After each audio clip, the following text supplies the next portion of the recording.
రాఘవం దశరథాత్మజమప్రమేయం. సీతారామాభ్యాం నమః.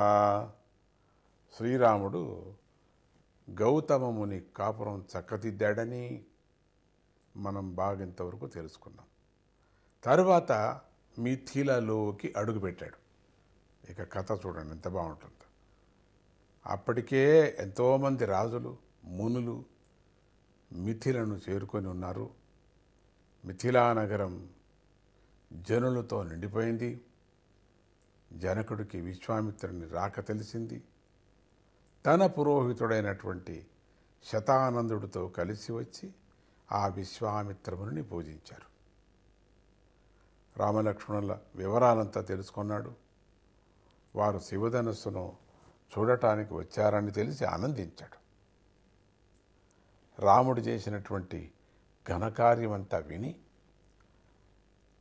గౌతముని పుత్రుడైనటువంటి శతానందుడు ఎంతో సంతోషించాడని తెలుసుకున్న తర్వాత ఆ సందర్భంలో శతానందుడు రాముడికి త్రిశంకువు కథ, త్రిశంకు స్వర్గము ఏర్పడినటువంటి విధానం, అంబరీష యొక్క చరిత్ర, బ్రహ్మర్షి అయినటువంటి కథలన్నీ ఇవన్నీ కూడా ఎట్లా బ్రహ్మర్షి అయినాడు అనేది కూడా అంతా తెలిపాడు.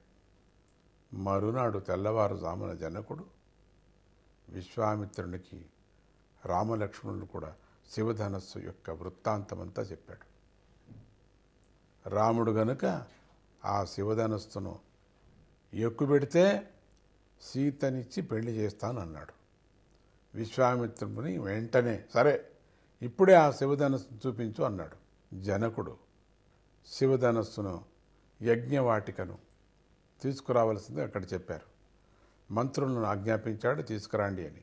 అప్పుడు మంత్రులు అనేక మంది బలశాలులను పిలిపించి శివధనస్సును తీసుకురమ్మని ఆజ్ఞాపించారు. వారు 8 చక్రాల ఇనుప పెట్టెను బయటికి లాగటానికి ప్రయత్నం చేశారు. అది ఎంతో కష్టం మీద కదిలింది. జనకుడు శివధనస్సును చూపిస్తూ మా వంశీయులందరూ కూడా ఈ శివధనస్సును పూజిస్తూ వచ్చారు.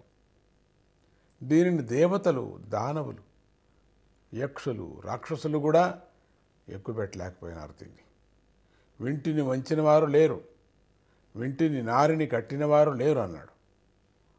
అప్పుడు శ్రీరాముడికి శివధనస్సును చూడగానే ఎక్కుపెట్టాలనిపించింది.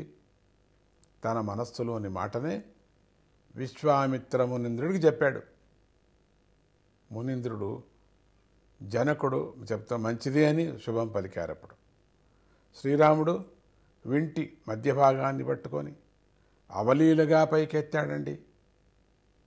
ఈ దృశ్యాన్ని చూసి అక్కడ ఉన్నటువంటి రారాజులు, మహామునులు ఆశ్చర్యపోయారు. అందరూ అలా చూస్తూ ఉండగానే శ్రీరాముడు వింటిని అల్లెత్రాడు కట్టాడు, బాణం సంధించాడు, వింటి త్రాణిని చెవి చివరి వరకు లాగాడు. ఒక్క పరిగం అంతే, ధనస్సు పెళ్ళు విరిగి ముక్కలైపోయింది. పెద్ద పిడుగు పడినట్లయింది. భూమి కంపించింది. ఆ ధ్వనికి విశ్వామిత్రుడు, జనకుడు, రామలక్ష్మణులు తప్ప మిగిలిన వారందరూ కూడా, అక్కడ ఉండిన వాళ్ళందరూ కూడా మూర్చిపోయారు. ఆ శబ్దానికి తట్టుకోలేక జనకుడు విశ్వామిత్రునితో మునీంద్రా, రాముడొక్కడే ఈ జగత్తులో వీర్యవంతుడు, ఇంతటి శక్తిమంతుడు ఈ లోకంలో ఉన్నాడని నేను అనుకోలేదు.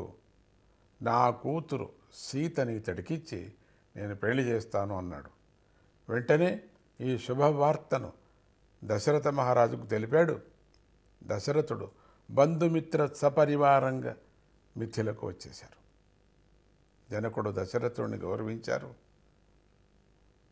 కులపురోహితులు, మునులు, పండితులు చర్చించుకొని సీతారామ కళ్యాణ ముహూర్తాన్ని అందరూ చేరి నిర్ణయించారు.